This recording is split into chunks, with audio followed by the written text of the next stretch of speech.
amatenda amalungi agogerwako mu butuufu ga Allah subhanahu wa ta'ala w'ekitiibwa oyo ali waggulu. Tumutendereza subhanahu wa ta'ala ne tumusaba okutuyamba n'okutuwonya awamu n'okutusonyiwa obubi bw'emyoyo gyaffe n'obubi bw'ebikolwa byaffe. Oyo yenna Allah gw'aba alungamizza teri asobola kumubuza, ne gw'aba abuzizza teri asobola kumulungamya. Nkakasa mu mutima gwange era njatuza n'olulimi lwange nti teri kisinzibwa mu butuufu okuggyako Allah subhanahu wa ta'ala yekka atalina kimugattibwako kyonna na kimu. Era nkakasa mu mutima gwange ne njatuza n'olulimi lwange nti Muhammadin sallallahu alayhi wa sallam muddu wa Allah era mubaka we. Ebigambo ebisinga okuba ebituufu nga bya mazima kitabo kya Allah ye Qur'ani entukuvu ey'ekitiibwa n'obulungamu obusinga okuba obulungi bwe bulungamu bwa Nabi Muhammadin sallallahu alayhi wa sallam. Ebigambo n'ebikolwa ebisinga okuba ebibi bye bizuule mu ddiini. Buli kizuule kyonna kiba kigunje, ate buli kigunje kyonna kya bubuze, ate buli kya bubuze kyonna kya muliro. Abange mmwe abakkiriza mutye Allah mu butuufu bw'okumutya era temutuukibwako okufa okuggyako nga muli abasiraamu abannamaddala. Abange mmwe abakkiriza mutye Allah era mwogerenga ebigambo ebituufu. Allah abalongooseza emirimu gyammwe era abasonyiwe ebibi byammwe. Oyo yenna agondera Allah n'omubaka we Muhammadin sallallahu alayhi wa sallam aba yeesiimye olw'esiima olunene. Abange mmwe abantu mutye omulabirizi wammwe Allah oyo eyabatonda nga abajja mu mwoyo ogumu era mwe yatonda mukyala waagwo n'azaalukusa okuva mu kyombiriri abasajja bangi n'abakyala. Mutye Allah oyo gwe musabirigana ku lulwe Allah kuva dda nga mutunuulizi gye muli. Inna Allaha kaana alaykum raqiba. عن أبي هريرة رضي الله عنه أن رسول الله صلى الله عليه وسلم قال حق المسلم على المسلم 5: رد السلام وعيادة المريض واتباع الجنائز وإجابة الدعوة وتشميت العاطس. متفق عليه. حديث نريم بخاري مسلم. بخاري مجلد قوكسة حديث 12 مسلم حديث 1212. حديث أبي هريرة رضي الله عنه نبي صلى الله عليه وسلم يقام حق المسلم وبفنانيزوا ومسلم على المسلم كمسلم مني 5 biri ebintu bitano. Ekisooka raddu salami, bwaba mutoledde salaamu agiddemu. Wa iyadatul marifi, okulambula omulwadde. Wattiba'ul janaizi, okugoberera oba okukola puroguramu y'okumuziika. Wa ijabatu da'wati, bwaba akuyise n'oyanukula omulanga gwe. Wattashmitul aatisi, bw'yasimula n'agamba alhamdulillah n'omugamba yarhamukallah. Twakasomako ebintu bibiri. Twasoma salaamu, twagiyitako ne tusoma okulambula omulwadde. Olwaliro tusome ku jeneza naye nga tetundaba kugenda nnyo mu details. Dakiika 2 kanjogere bino ebintu bikulu nnyo. Min haqqil muslimi ala akhihi, obuvunaanyizibwa bw'omusiraamu eri muganda w'omusiraamu. Ayatba janazata, okugenda okuziika n'okumuziika n'okugoberera jeneza gye tugenda okumuziikira. Min baitihi ila al-musalla, oba kuva mu nnyumba we tumujje mu ddiro wabaddaali ila al-musalla gye tugenda okumusaalira. Sawa fil masjidi, tuyinza tugenda kumutwala mu muzikiti okumusaalira ku muzikiti, au fi makan akhar, oba ekifo ekirala, ila al-maqbara, mpaka we tugenda okumuziika, oba mulimbo oba kubijja we tugenda okumuteeka. Wakad dhahaba al-jumhur al-fuqaha, abamanyi bakyegattako ne bagamba tashyi' al-janaza, okugoberera mayiti. Abalala bagamba sunna, abasinga bagamba fardu ala al-kifaya, fardu al-kifaya. Kibategeeza famata kama bihi al-ba'd, senga bamu ogwo mulimu bagukola, sakata anil baqin, abasigadde tebafuna musango. Ma'a ma fi dhalika, niye abagenza okuziika n'okugoberera mayiti, min azimi al-ajri inda Allah ta'ala, bafuna empeera mpitirivu eri Mungu subhanahu wa ta'ala. olwa hadisi zino bbiri zokka. Nabbi sallallahu alaihi wasallam yagamba man shahida janazatan, omuntu agenda okuziika nabeera nafuna programu yonna ey'okuziika nga waali, hatta yusalla alaiha, okutuusa basalira mayiti, falahu qirat, afuna empeera eziyitibwa qirat. Waman shahida hatta tudfan, ate omuntu bw'atambuza programu yonna kumusalira, kumuzinga, kumuziika, nabinagamba hatta tudfan, okutuusa bwaziikibwa, falahu qiratan, afuna qiratu bbiri. Qila, basahaba bagamba nabbi wamal qiratan, qiratu zezirweze bbiri zogambe ya rasulallah. Faqal, nabbi sallallahu nagamba mithl aljabalaini alazimain, qiratu zenkana ensozi bbiri ez'amaanyi, buli qiratu lusozi kati ofuna empeera mpitirivu. Fakti olwo hadisi gye twasomera mu Bukhari ne Muslim, nabbi sallallahu yagamba udu almarida, mugende mulambule abalwadde, wamshu ma'a aljanazati, era mugoberere n'ejjeneza n'okugiwerekera, tudhakkirukum al-akhirah, ekikolwa ekyo ekyokugenda okulambula abalwadde n'okugenda okuziika n'okutuziika omufu jjajja tugenda okumuziikira, ekigambo ekyo ekikolwa ekyo tudhakkirukum al-akhirah kijja kubazuukusa n'okubeera nga kibajjukiza enkomerero, kubanga ffenna abafu baziika bafu bannaabwe. Hadisi eri Muslimu ne mu Bukhari. Wallahu ta'ala a'lam. Kakati naam, ebigambo ebyo mbiwulire bulungi, naye wano ewaffe waliwo ebintu bye tutatunulira nnyo.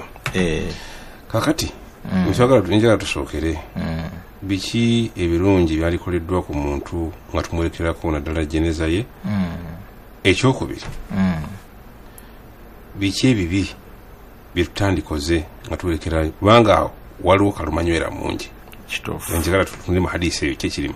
Kibuuzo ky'amaanyi nnyo, naye ekisooka minas sunnati, enkola ennungi ey'abasahaba ne salafu salih abatusooka, al-isra bil janazati, egamba okukola programu ez'okuziika omufu ffe tuzikola mu bwangu. Tugezeko okukola programu okuzifunzafunza, tukopakopa ebintu bingi, ne tuteekawo speeches nnyingi, naye ng'ebiseera ebisinga ebyo byonna abantu bye boogera ate ono omufu tafunamu. Ffe tukola programu ez'okuziika, era ekintu ekyo infact n'abalala bakyegomba. Mulimu omufu eyafa yali mulwana, James Mulwana, yagamba nti programu zange banfudde babakolenga abasiraamu, nze byenjagala. Saagala kusulawo, saagala okukola n'ebimuli bingi, njagala kimuli kyange n'ekya president n'ekya kabaka ebisigadde mubireke. Egamba tukole programu ez'okuziika tubeere nga tuzifunzafunza nga bakitaffe be baakolanga. Nabbi sallallahu agamba isra'u, mukole programu ez'okuziika munnammwe mu bwangu. Fa intaku saliha, bw'abanga abadde musajja munnaddiini, fa khairun tuqaddimunaha ilayhi, jimutwala agenda kufuna birungi byereere. Wa intaku siwa dhalik, bw'abanga muziisenga bw'atyo afudde anywa mwenge, afiridde mu bbaala n'ebirala, fa sharrun tadaunahu an riqabikum, mwe mwennyini mweretera programu. Buli mufu lwasulawo expense, ensuku zonna bazikuulakuula, balinyirira amaka, bababbako n'ebintu. Abantu bangi nnyo bafuna essowaani mu kugenda okuziika. Essowaani bazifunira awo, ebikajjo, bikopo n'ebirala. Kati mu muntu afudde muziike, ate buli lwasulawo naku 2-3, then kati ate problem ebaddira n'okubeera nti omuntu okumukuba empiso emubeezaawo, kubanga ekitonde kyasinza okukyuka n'okufuna oluso olubi nga kifudde ye muntu. Avunda mangu, ate n'okuunya. Kati bakyetaagisa okubeera nga nti obusiraamu bwo bwakiraba nti tumuziika, ogamba okumuwa ekitiibwa kye, kumuziika mangu. Eddagala lyokka erimukubibwa n'empiso okuba bweti yatandikira ku $3 million+. Ezo sente ziba ziyamba bamulekwa.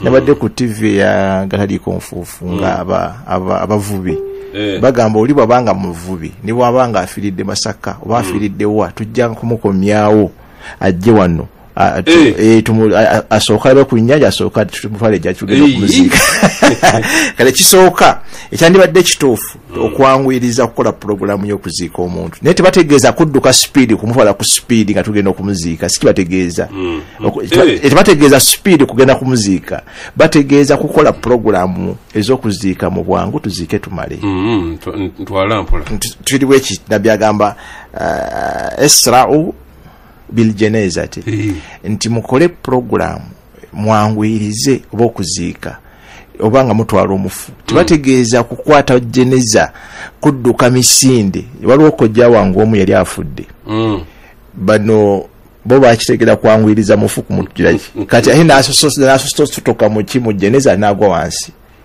nga tebagala bali baleeta tahariri n'ebirala it is bad tebategeeza kudduka misinde bategeeza kukola pulogulaamu z'okuziika saa 8 nga bwe kyayedda nga tuziika ekyokubiri almashiyu amaamaha ekyandibadde ekirungi jeneza etubeera amabega ate ffe nga tuli mu maaso ga jeneza mina sunnati ekiri sunna jeneza ffe tugisookayo abagenda okuziika ffe tusooka jeneza mu maaso ne tuvaako mabega olwa kana nabii sallallahu alaihi wasallam hadisi ntufu eri mu Tirmidhi yali nabii sallallahu alaihi wasallam wa Abubakari ne Abubakari wa Umar yamshuna amama aljanazati bali bagenda okuziika bo bali nga mu maaso ng'ejenezi bavaako mabega bwe kiba kisobose bale kitobose oyinza okubeera emabega pai bwe mbuuza kino bitukolebwa etali nga ebadde nga tetubikola mu kutwala mayiti ekisooka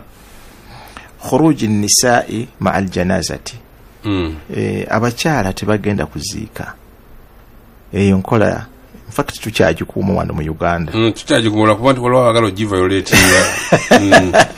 li hadisi ya Ummu Atiya radiyallahu anha agamba nuhina fe abakyala twagaanibwa annattabi'a al-janaiza okugenda okuziika oba okugenda okuwerekera jeneza gye bagenda okugiziika naye wala muyuzamu alaina akasembeyo kategeeza kitamwa tekiri haramu tayib hadisi ntuufu ku nsonga eyo n'ekirala kino njala kitegerekeke bulungi naye ate si wa fatwa ekyandibadde ekituufu si kirungi kitamwa naye ate si haramu nziramu ebigambo si haramu naye ate kitamwa kyekitamwa rafu sauti indaha bidhikirin nga tutwala jeneza okusitula amaloboozi nga tulina azikali ze tuleeta sikutegedde ntegeera ekyandibadde ekituufu tetusitula maloboozi nga tutwera ejjeneza nga tulina azikali ze tuleeta naye ate ekirala ate tebagaana kuleeta azikali ng'ogireese mpola ate ng'oli kinnoomu kubanga mulimu azikali ezireetebwa ate nga za bbeeyi wonna bwoba okyogeredde nga kya bbeeyi okuleeta nga waliwo atuduumira netuddamu nga waliwo ebigambo byetwogera nga tutwala jeneza ekigambo ekyo enkola eyo nayo teyandibadde nti no tugisoosowaza si ya mulembe nnyo oba qiraa okusoma Qur'ani eno nga bwe tutwala jeneza oba okwogera amaloboozi gonna tulina ate embeera tutwala omuntu mukasirise nakasirise kennyini abagamba nti tukasirise ate babeera mu masimu nakwogera tekikkirizibwa kwogera abantu babeera ku masimu nga boogera ate kale senga baleesa zikiri ate boogamba nti bakalekaleko bali mu bya mupiira bali mu Arsenal tutugenda kuziika abantu bonna bakola mistake abatwala mu kasirise badda mu kwogera nabaleeta azikaali ate bazireeta mu ngeri y'okubeera nga mu lwatu nakuduumira kyasuna kyekiriwa ekyasuna okugamba omuntu okubeera kwegamba nga nabbi bwagambe nti udu almaridha mugende mulambula abalwadde wamshu ma'a aljanazati mugende muwerekere jeneza okugenda okugiziika mu kabbuli tudhakkirukum al-akhirah ekyo munaba mukikoze mujja kutegera nammwe enkya muli bwe mutyo. Tewali ajjukiranga, tewali yenfumitiriza ng'ayogera. Kati muli mu kwogera, muli kugundi, kati tosobola kubeera nga akhira oga nti nze olwaleero waliwo twali tuziika muganda waffe omu naye nga muganda waffe balenga mulwadde. Kati omu kyava agamba naga nti nze mbadde mmanyi ono nze ngenda okumusooka naye ate yansoose n'agamba naye simanyiyo mba famire yaffe addako okujjako nze era yali ye. Kati ekyo kikulaga nti abafu baziika bafu bannaabwe.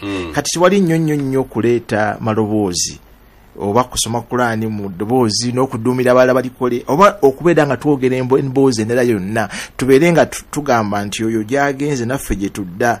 Kana ashabi rasulillahi sallallahu alaihi wasallam basahaba bannabbi baali nga yakrahuna raf'a sauti nga batamu omuntu okusitula amaloboozi ku bintu bisatu. Ekisooka enda aljanaza nga batwala jeneza. Ekyokubiri enda dhikiri nga omuntu ali ku zikiri nga akola zikali n'aleekaana buleekaanya aleekaana ali kola zikiri ekyo baali bakitamu wa enda alqital nga oli ayogera ddala obago alekana nga mulala akola zikiri olya ono akola zikiri ate agireeta mu ddoboozi eddene ngayo. Kati kanko ekyokulabirako basahaba ino hadisi etegereka basahaba tebaali tebasitula amaloboozi ku bintu bisatu. Tebasitula amaloboozi nga batwala jeneza, tebasitula amaloboozi nga bakola zikiri. Ekitegeeza bakolanga zikiri naye nga tebasitudde maloboozi. Era tebasitulanga amaloboozi nga bali mu jihadi nga balwana. Naye ate omuntu abeera mu jihadi aba ali ku kigambo Allahu akbar, la ilaha illallah, Allahu akbar. Naye tebakugamba kukyogera ku ddoboozi ddene n'okuva ku mulamwa nakutawaanya balala. Kiba kitegeeza ki? Kitegeeza nti n'omuntu aba atwala jeneza asobola okubeera nga aleeta azikaali ye nga teyamuduumira.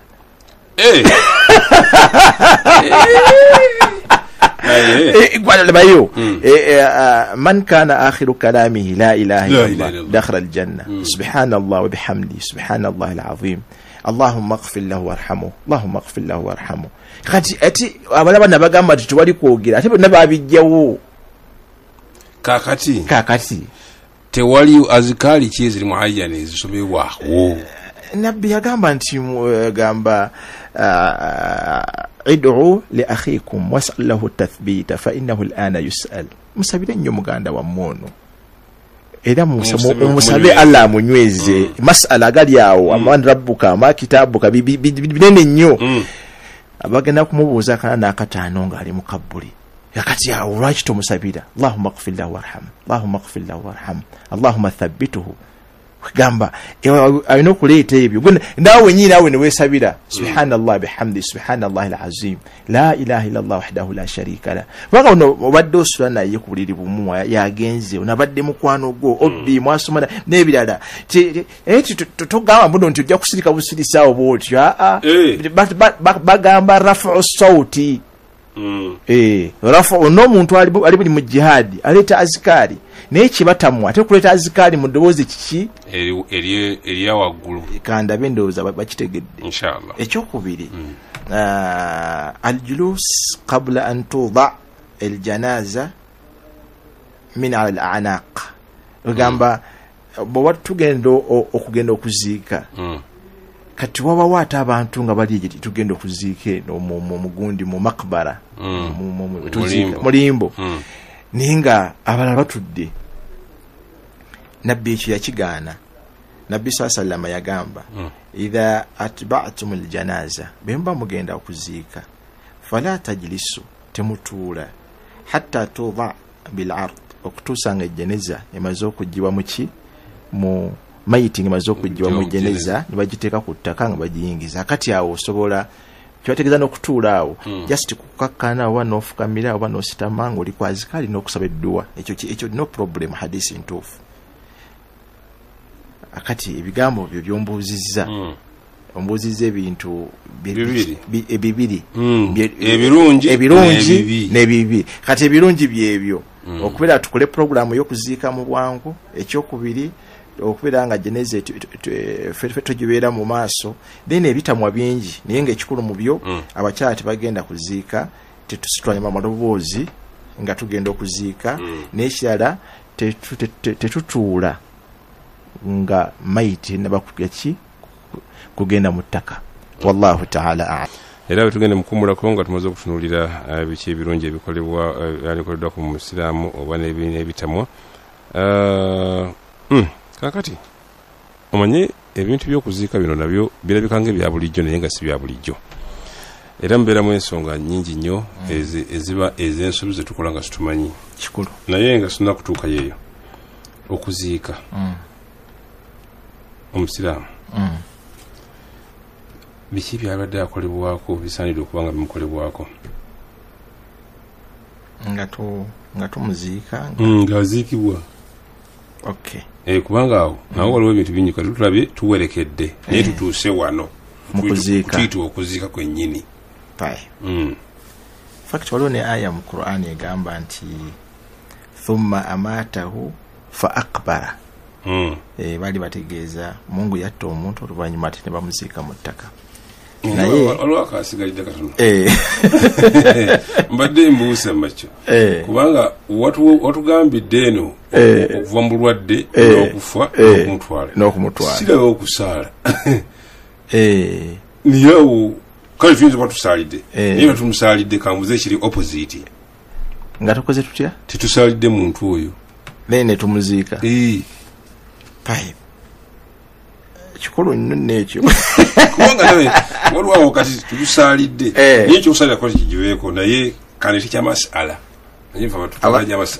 amasala agamba nti omusiraamu berabidde okumusaalira tetumusaalidde ne batumuziika pa tukitegedde nti omusiraamu ono tetumusaalidde naye nga tumuziise buziisi.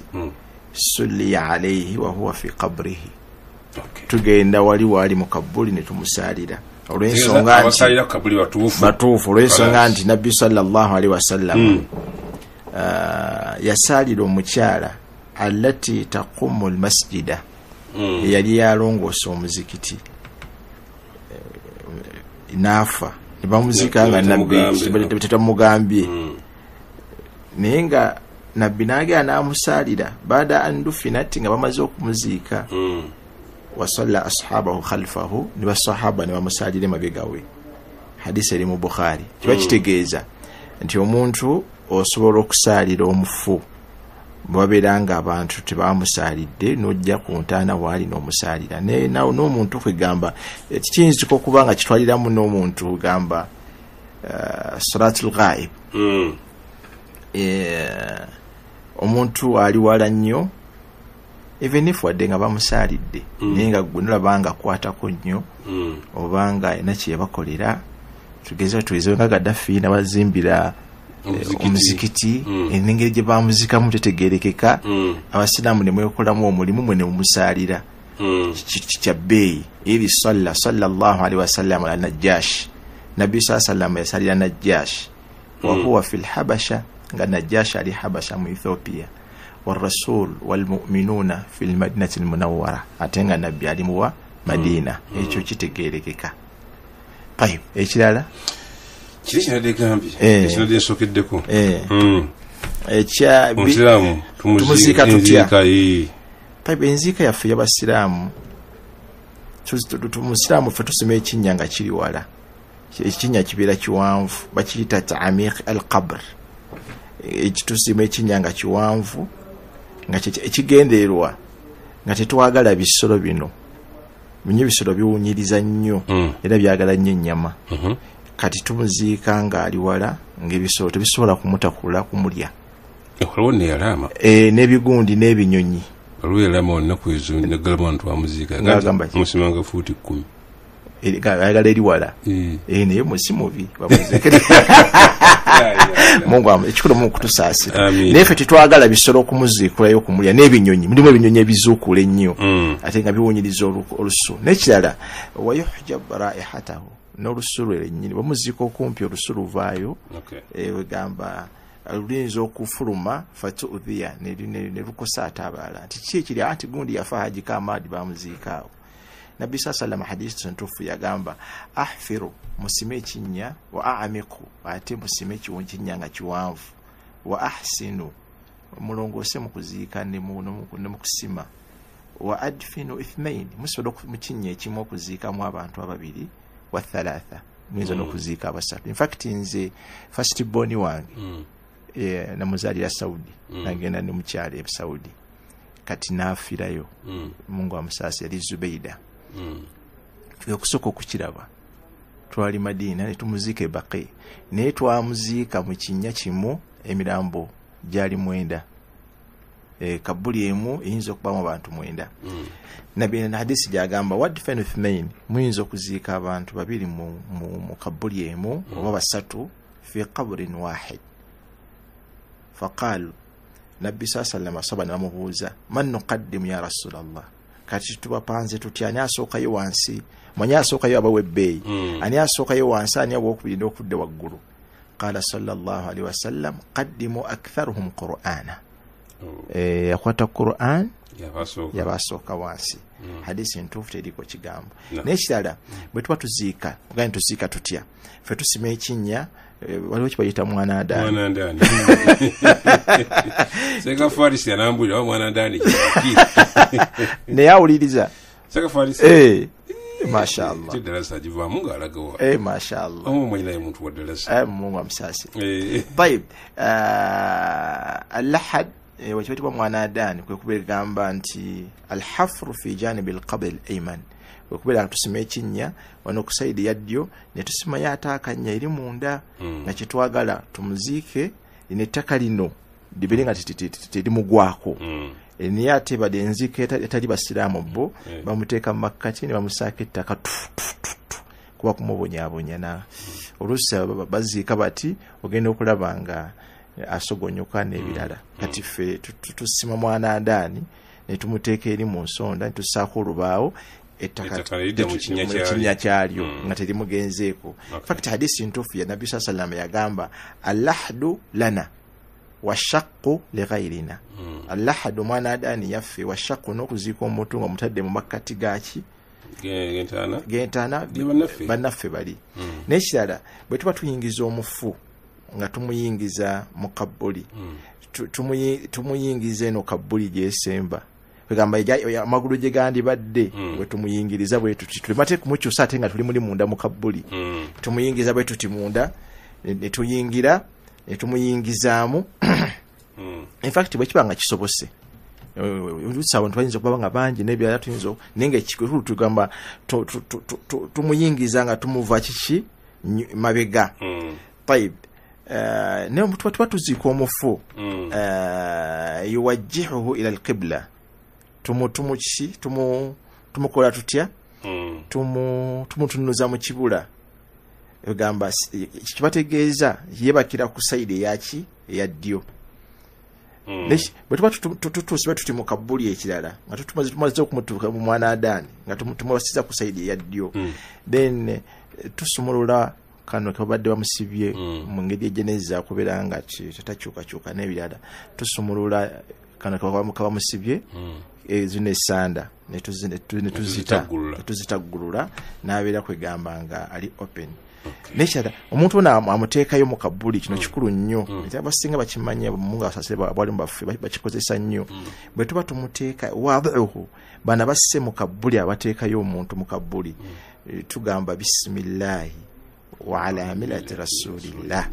Ekyo ekigambo ekyo kikulu nnyo bismillah wa ala millati rasulillah. Nabbi sallallahu bwate we yakolanga. N'ekirala be kabbuli omuntu batuziika omukyala tumubikkako lupanti omukyala yenda bwerere n'ebirala bwabanga tumusitudde tumubanga nga tumuziika shape yerabika akabina amabeere biki ebyo byonna oba omulaba bwati nga bwabafa kati Obusiraamu tumubikka ebbanga lyonna okusagaza ekitiibwa kye tumubikkako olugoye. N'ekirala n'ekyo basalafu kikola ku bakyala bokka. Abasajja babaleka nga bali bati fasta baziika basajja ate basiika musajja ate waliwo buzibu naye kati abasajja baziika mukazi tubikkako nga tumuteeka mu mwanadaani n'ebirala. Naye wano waliwo fiqh amakulu agali mu mukyalo okumubikkako bwe gabanga gagenza ate ku musajja naye tumubikkako akugeza bwabanga omusajja abadde munene kati buno bwadde buno bwajja bumanyi olwo bwadde obwajja omusajja n'alwala n'asigala ng'omwana omuto ng'asigazza nga luti ekyokuddawo okumuyisaamu amaaso n'okumugeya aye omusajja bw'afana n'alaba najja nga yenna azunga bw'ati biki tekina taabu tubikkako asigazze dignity n'ekitiibwa kye bwe kiba nga kugamba okubikkako nga mulimu okumubikkirira n'okubeera n'okumuwa respect n'ekirala tubikkako nga amakulu ago gaba gagize eki gagenze ku ki omuntu aba talwadde bulwadde obwo ayinza okulwala for a long time n'agira nti wasi ono yino nga muto basize bebya bwadde bulumye gundi kati tutya byonna byonna tubikkako wallahu ta'ala a'lam 17 katonyiza na pale fm bale nnyo kubanga kyagenda mu maaso kyatuliza bwetyo nakigaze no 10 mwezi ulayo kola sawa 5 za kiro program manya busiramu ne Yahya Sultan Seganga kakati naye njagala jeneza yokkawa awo njagala tombuze ebira kale naye kagamba wabeerawo ebintu ebisaanidde olwabyo ki engeri gyetuziikamu naye ebintu byetukola ebikolebwa ku mufu nga tumaze okumuziika ebikolebwa katumaze jeneza omwana ntugirabye etumuziise ettaka tuliyeeko naye ate awo era wabeerawo ebikolebwa naye ebiri mu sunna byenjagala al istighfar lil mayyit wa du'a la omufu ono tumusabira awo wetaaga nnyo okusabira omufu awo yustahabba kiri sunna liman hadara dafn omuntu yenna azza okuziika an yastaghfira lil mayyit okusabira nnyo munno naafudde wa an yas'ala lahu tathbita fil mas'ala n'okubeera nga asaba mungu amunyweza awo banga malaika ziba zigenda kujja hadisi eri mu Bukhari nabbi sallallahu alayhi wasallam yagamba istaghfiru li akhikum musabire nnyo muganda wa mmono musabe Allah musonyiwe was'alu lahu tathbita era musabe Allah munyweze fa innahu al'ana yus'al kati kiseera kino bagenda kumubuuza akana n'akatano sinna kugamba mukana makatano mwengambye wa idha sa'alaka ibadi anni fa inni qaribun yate nze siri hafizu okay jalanye bya hadisi ediwaze zemanyi kandi sizemanyi oba bakubuuziza mani rabbuka wama nabiyuka wama kitabuka wa damu Allahu rabbi Allah yumrizi wa Qur'ani kitab imami wa nabiyina Muhammad sallallahu alaihi wasallam bibityo tubadduwa webadduwa naye in fact nze ndowooze yange waliwo nebibuuzo bino ebya UNEB basetting ebibuuzo bya UNEB bino ebyakadda naye syllabus ebeemu n'ebibuuzo ebyo aba UNEB senga baali babuuza byebimu wandibaddewo okusoma abaana babere nga basoma naam ogamba bamalayika oba bana ba UNEB bano basobola okubeera nga ebibuuzo babikyusa ate ebyo byo nabo balina bikyusa okay bayinza okukubuuza bagaa nti okay nti obadde osaala nti sola mmeka nti 5 sola akyeyo mu makkati atawuna nangire bakuba ennyondo mpaka byebibuuzo weebiri n'ebyo byennyini bamaseka bibuuga nabyo byebiri ne fomati yabyo bamalayika bawulira nga muwabbira ebibuuzo kati naakyusaamu katono agamba muno bajja kugamba mbuno nti baba ezasa alake bakubuuza ma ikhwanuka mikwano gyo gyegirwa ogamba nti mikwano gyange be basiraamu bajja kugamba nti sheikh nti ani abadde mukazi wo Mangala Dena abane best friend wenti bakuba omuntu ojja kukitegeera ebibuuzo weebiri nawe kubuuza bamanyi mikwano gyo gibadde emisi yino gibadde obera najjo abajja kugamba nti buli kanaku obadde osoma bukedde nti ye Qur'an badde osoma Qur'an badde pepa meka kyekyo bibuuzo byebyo kakati obudde bugenda naye kakati awo waliwo ekigambo kyayabulekeko hadisi eno wakyogeddeko kubanga okuzika tukulabye tuzze mu kuzika kwennyini n'ebikolebwa ku mufu waliwo akagambo katononyedde kikazimpeddeko naye kankabuuze waliwo kibayita okukubagiza tumaze oganye munaffe tumusabire okunywezebwa nabiki byonna ne bwe tumalaawo tuddayo kakati awo ebisale by'okukubagiza ne bitandika waliwo bingi byotambuuza naye kale nze nziramu kyombuuzizza kubanga nakugamba nti gwe abatuwuliriza bonna ti gwe monita kale yustahabu ta'ziyat ahli almayit kikyamu sunna ogenda okukubagiza abafiiriddwa nga tetonnaba kuziika wadde nga tumaze okuziika nabbi salama yagamba ma min mu'minin omusiraamu yenna yu'azza akhahu bimusibatin akubagiza munne ku musiba ogwo gumukutuuseeko illa kasahu Allahu ta'ala min hulali karama yawma alqiyama Mungu agenda kumwambaza ebyambalo ebyebbeeyi ku lunaku lw'enkomerero hadisi eri mu Ibn Majah nziramu ma min mu'minin teri musiramu yenna yu'azza akhabu bimusibatin akubagiza munne illa kasahu Allahu ta'ala min hulal karama yawm al-qiyamah Mungu agenda mwambaza engoye nnungi kunaku lw'enkomerero. In fact waliwo omukyala yali Zainab mwala wa Nabbi sallama yamuwa amawulire namugamba nti mugundi umama afudde muzzukulu ate muwala wange. Nabbi sallama mubaka namugamba banagamba nti gendayo agamba omuntu lere salam omugambe inna lillahi ma akhadha wa lahu ma a'ta wa kullu shay'in 'indahu bi ajalin musamma falitasbir wa litahtasib.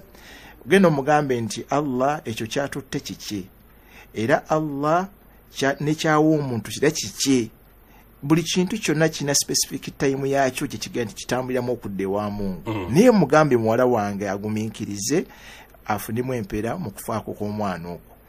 Era oyinza okugamba ebigambo bino wammanga ng'okubagiza munno abasinga ndowooza bakimanyi.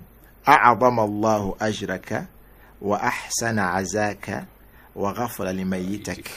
Tukiddemu a'adama Allahu ajraka wa ahsana azaka wa ghafara limayitak.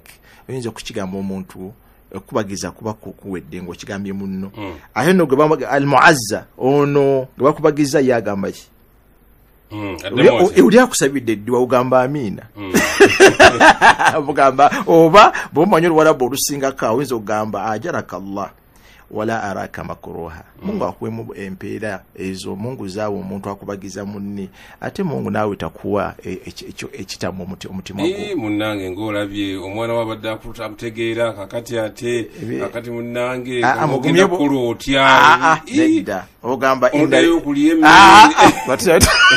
ate bw'okosa mukose kubagiza tugamba inna lillahi ma akhadha walahu ma a'ata wa kulla shay'in indahu bi ajalin musamma. Mungu kyatutte kiki nekyo ekisigadde nakyo kiki buli kintu kyonna kina specific time gye kiddirayo wa Mungu. Mungu akuwemu obulungi ku musiiba okugiza ekigolina obudde tebusobola kunzikiriza kutuako wano ekyamazima kikulu naye tukkirize nti tukomi wano olunaku lwaleero naye nga abasiraamu mwenna aba wali Kasangati yes wajja okugulawo omuzikiti olunaku lw'enkya naye okuzikiti kukyabaddewo bw'atyo muganda wange Ssemwemba bwantegeezezza wamu babeetondera ennyo babadde bayise okugulawo omuzikiti wali Haji Yakub Ssemwemba bw'atyo babagambye bakyamaani waabwe twaha basajja essubi abategeezezza bannayinkya temujja okugulawo wali omuzikiti Kasangati. So tukomyawo gundi ebadde agulawo ennyo emizikiti nga takyatuyita yagulawo emizikiti tulina n'omuceere Yusuf Rutaya Idrisa Yusuf Rutaya Sejjemba Ejemba kakati nsubire abantu babiri entumira abantu abapangisibwa okukaaba nga bapangisizza bakaabe bakabire omufuna afudde. In fact nentumira na bano bennyini abagula abakaaba kakati nsombi waki tusabira musajja wali omusajja yatusiibula no juzi naye simanyi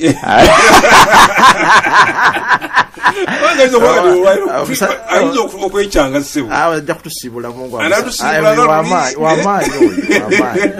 mungu amuwangazi